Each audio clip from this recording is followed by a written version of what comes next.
I get a lot of people asking me, so how do I apply for visit visa? And for those who get their visit visas, when I make inquiries, I hear that they paid a lot of money for it, like upwards of 500,000 naira for those in Nigeria. I want to give you a step-by-step guide on how to apply to a Canada visitor visa.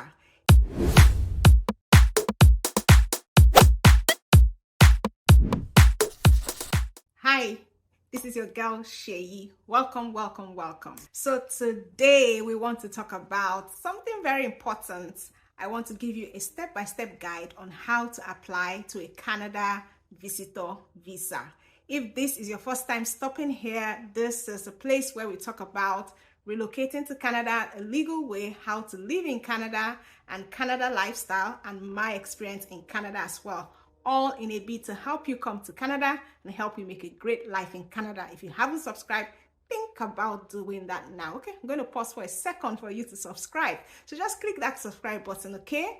Now, it is no longer news that Canada is dishing, so people are getting their Canada visit visas. And on top of that, there's that temporary policy that says if you're in Canada as a visitor, you can actually apply for work permit. And if you get it, you can switch from a visitor visa to a work permit, and that is a sure route to permanent residence. I get a lot of people asking me, so how do I apply for visit visa? And for those who get their visit visas, when I make inquiries, I hear that they paid a lot of money for it, like upwards of 500,000 naira for those in Nigeria. I think that that's a lot of money to pay for visit visa. It's something that you can actually do on your own. If you can find the time to learn the process I'm going to show you, put your documents together. I know it can be a little bit daunting, and that's why a lot of people usually, give those monies to agents. But I just want to give you a step-by-step guide so that you can try it on your own. And even if at the end of the day you don't want to try it on your own and an agent is doing it, at least you have an idea of what they are doing, an idea of the documents, and an idea of the process. So let's go and let me show you step-by-step guide how you can apply to your Canada visitor visa for yourself and your family. So the first thing you want to do is to type in cic.gc.ca or canada.ca. I'm going to leave the links in the description below, and then you click English if you want to be served in English, and then you scroll down and click on sign in or create an IRCC secure account. So if you had an account, you would sign in with the GC option. If you don't have an account, you have to register one. So I'm going to assume you don't have, and we're registering with the GC key. So that's the one you should choose, GC key. If you had your account already, you would sign in, but let's assume you don't have. So you click sign up, and of course you have to agree.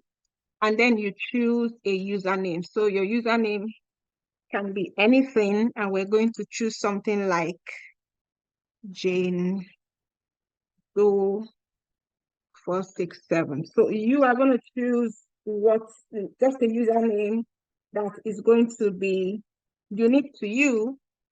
Then you click continue, and then you would need to choose a password. So usually the password has to meet all these criteria. 8 to 16 characters, does not contain 3 consecutive letters from a username and all that. And as you fill it out, it's going to tell you whether the password meets those requirements or not. So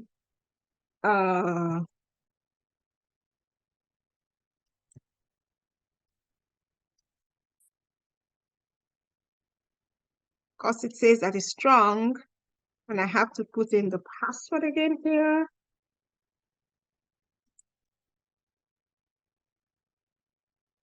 So by the time your passwords match, you click continue, and then it will ask you for your security questions. So now the security questions or recovery questions, these are not security questions.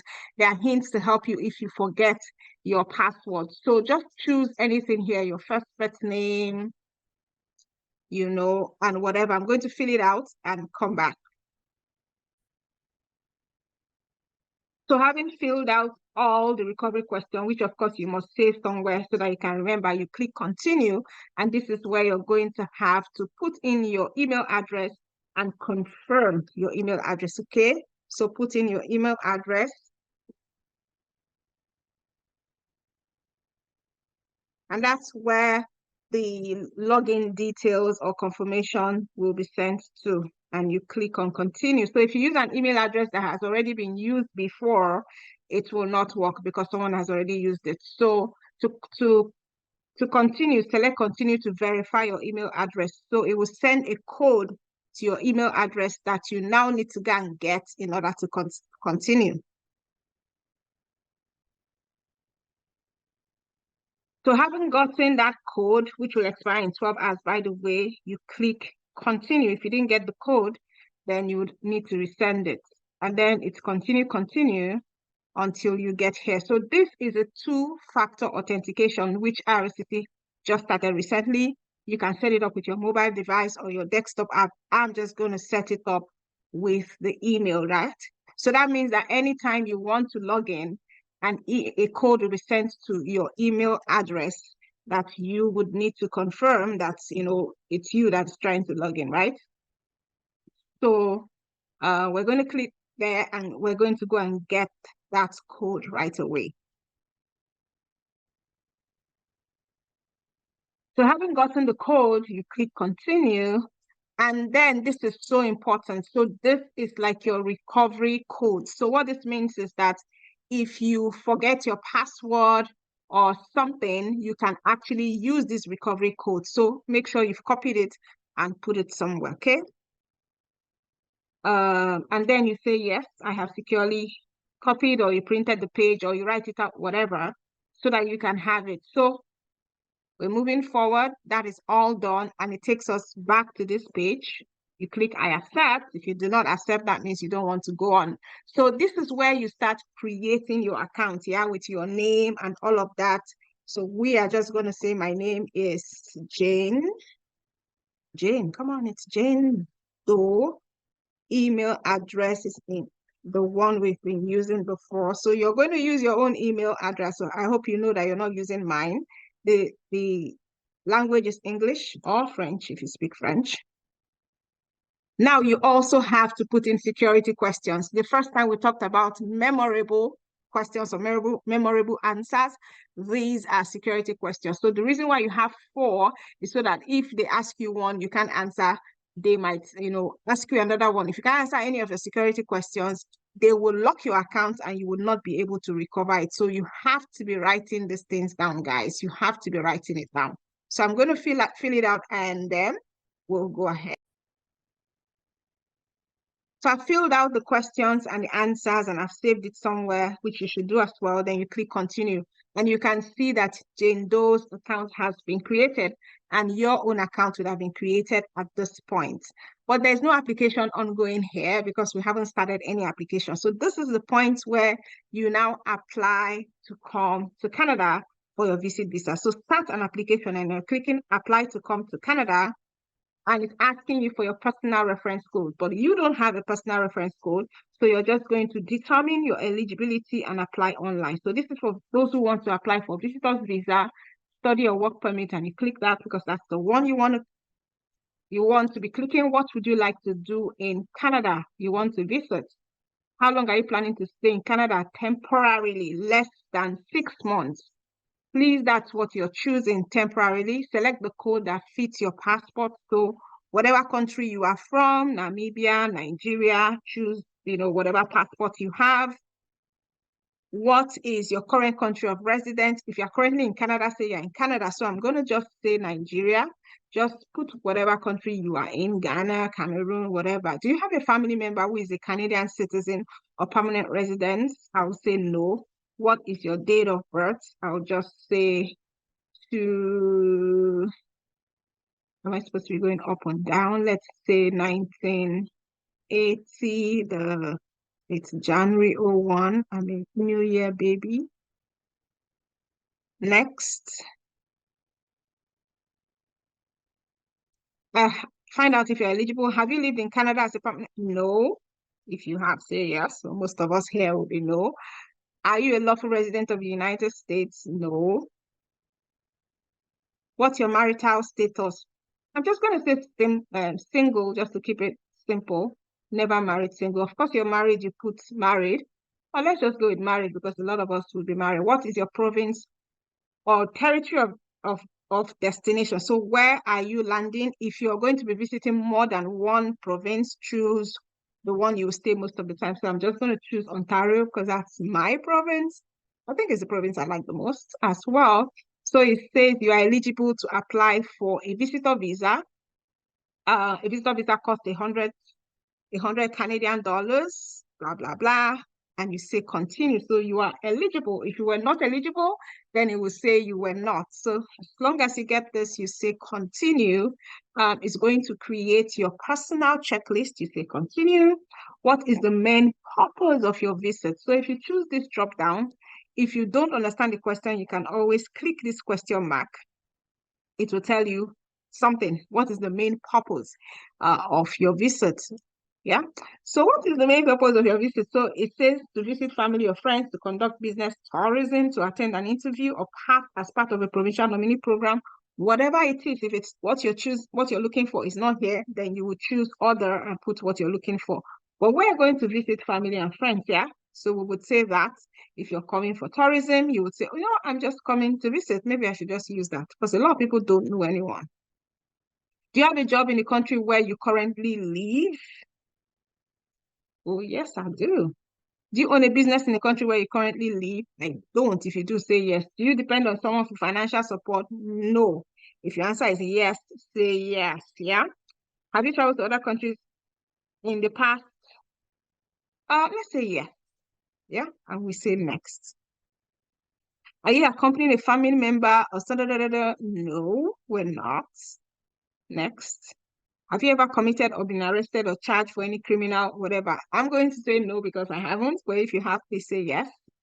Have you had a medical exam done? No. Do you want to submit an application for a family member? So if you were married, yeah, and you were going with your family, you would be saying yes. If you were not married, you would say no. Now, the reason why I'm not going to say yes is because that would require us to start answering questions about the family member, and I don't want this to be too long. So if you did say yes, then you would have to say who you are applying with, yeah? But we're just going to say no. Are you giving someone access to your application? So if you have a representative that you want to grant authorization for IRCC to release your information to, you would say yes. Yeah, if you're appointing someone, but we're saying no because I'm showing you how to do this yourself. Yeah. In the past 10 years, have you given your fingerprint? Like, have you done biometrics? If you have, you would say yes. Yeah. If you haven't, say no. If you said yes, it won't charge you for biometrics. You can use your biometrics for 10 years. If you said no, then it will know that it has to charge you for biometrics. There are fees associated with this application. Will you be paying them? Yes, of course, I'll be paying the fees. Yes, I'm able to make digital copies of my documents. So you have to scan and upload your documents because you're going to do this online. I have a card that I can definitely use to pay for my application. Yeah. So you can now review your answers to be sure, you know what, I didn't make any mistake anywhere. And after you've gone through that, you would say continue. And it's going to tell you submitting your application, blah, blah, blah, and all of that. You say continue. You can go ahead and read that if you want to read it. But this is your application. So your application now is ready. It's charging you $100 for visitor's visa, and then it's charging you $85 for biometrics. So that's a total of $185, yeah? Just that, 185. So this is where you now start completing. So the IMM forms, this IMM, if you click, it's going to open in another window. So for IMM forms, you would need to download this form. You need to have Adobe Reader, like the latest version of Adobe Reader for you to do this. You can't do this on your phone. It has to be on a laptop. So you would download it here. And then when you go open it on Adobe, you would see the form. The form will be there and everything on how you need to fill it will be there. So maybe we'll just put the form here and I'll come and get it later. So I would show you how to complete the form. The other thing that we're looking at is travel history. So it's asking about travel history. If you had travel history, you would include any places you've traveled to. If you don't have, say you don't have, so you can upload a document that says I don't have your passport. Of course, your passport. international passport. If you have any stamps from a country you visited in the past, include that. This is your proof of means of financial support. So this is where you now say what you have to support yourself in terms of bank account statement and all of that, the money that you have, digital photograph, purpose of travel. So this is where you can talk about your itinerary, what you plan to go and do in Canada, family member or whatever, if you're going for a graduation or whatever, all of that you put there. Family information is another IMM form that's just going to ask you about your family. This is schedule application for a temporary resident visa made outside of Canada. So it's another form that you need to fill, and your client information you just put in. That's where you put your SOP, anything you want the visa officer to know, explain where you're coming to visit, how long you will stay, tell them, try to convince them that you will definitely come back to your country. You have no intention of staying beyond the time of your visit. All of that goes under client information. That's where you put all that information. Now, I want you to note that you have a maximum of 4 MB for each of these. So you would have to merge all your documents together. So for client information, for example, you have to merge your SOP with whatever documents and make sure it's not more than 4 MB, or else it will not upload. It has to be 4 MB and less. So you might have to just like crunch those documents to make them 4 MB. And there's lots of apps and lots of websites online that can easily do that for you. That is not a problem at all. They can easily do that. So let's look at that form that we have downloaded. So this is the application form for visitor visa, temporary resident visa. Basic form that just asks you questions about yourself. You put your UCI number. So if you've never applied for a visa to Canada, you don't have a UCI number, just leave that blank. I want service in English.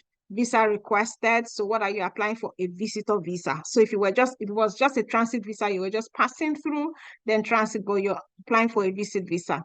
And the rest of it is pretty basic: your name, sex, date of birth, current marital status, language, your passport number, contact information, telephone number, details of where you're going to visit and how long you're staying, your employment and education, background information. So they're going to ask you, have you ever remained beyond the validity of your status, attended school without authorization, or worked without authorization in Canada? If you haven't, say no. And have you ever been refused a visa anywhere? So if you refuse a visa to Canada, to the US, Australia, the UK, anywhere, make sure you're answering yes, and you're stating it here. You're saying, yes, I was refused a US visa in 2020. You don't have to say the reason if you don't know. I was refused a US visa 3 times, 5 times. Don't be ashamed. Say it. It's when you don't say that it's a problem. So after you've done all that, you validate the form. So if there's something wrong that you didn't feel properly, it won't validate. It will take you back to that place and give you a red, mark around it, correct it, and once you validate, it will bring you all the codes, to show that you have actually completed the form correctly, and you can now upload it into your application. So you can always exit this questionnaire and come back some other time to complete it. You don't have to complete all of this in one sitting. So if you exited, you can always come back, to fill in the application. It will just take you back to this place, and you have 60 days from today. That's from the day you actually created the application for you to complete it. So you would need to scan your documents in PDF or in JPEG or picture form PNG to be able to upload it. You would not basically be able to upload a Word document. So I just want to also talk about proof of funds, financial support, if you're coming with a visa. So you have to actually show that you can take care of yourself and any family members coming with you. I don't know how much you need. It is arbitrary. So you just need to show that you have enough. There's no like particular amount. If you look at the IRCC website, they don't say how much. They just say that show, you have evidence that you can support yourself and any company dependents while you're in Canada. The evidence includes cash, certified check, bank draft, or money order in an amount large enough to cover all reasonable expenses. You can see they didn't say any amount. Large enough, So you can use your bank statement, the host or family in Canada if you have been hosted, evidence of income of such persons. So if you say someone is inviting you and you're staying with them, you have to get information from them and probably documents, yeah? And of course, evidence of the size of family for your host family. So they must have room in their house to be able to like accommodate you. Yeah. So I mean, you can use your bank statement, you can use, like they say, bank deposit books, anything that shows you have money. So not things like house or whatever. Those are actually home ties. So they are not monies that you can use to show that you have enough to take care of yourself while you're visiting Canada. Try to have an itinerary, especially if you say you're coming for tourism. Try to have an itinerary of the places you're going to go to or your places you're going to visit. It shows your purpose of visit very, very clearly. So even though I don't want this video to be too long, I just want to run through some information for you. So purpose of your trip, like I was saying, what will you be doing in Canada? What are your plans? Yeah, so they're checking all of that.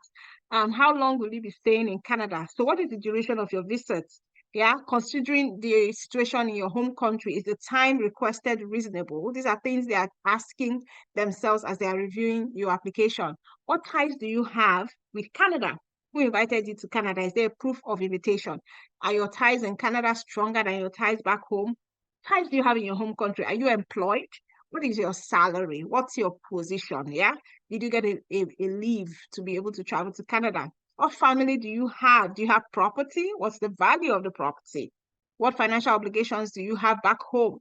What are the responsibilities and obligations that you're leaving behind? How will those responsibilities be discharged if you're not there?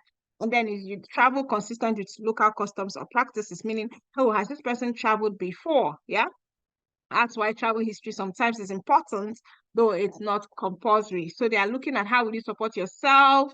Will you be able to leave Canada if there's a need for you to leave? Do you intend to work or study while you're here? And have you ever been convicted of a criminal offense?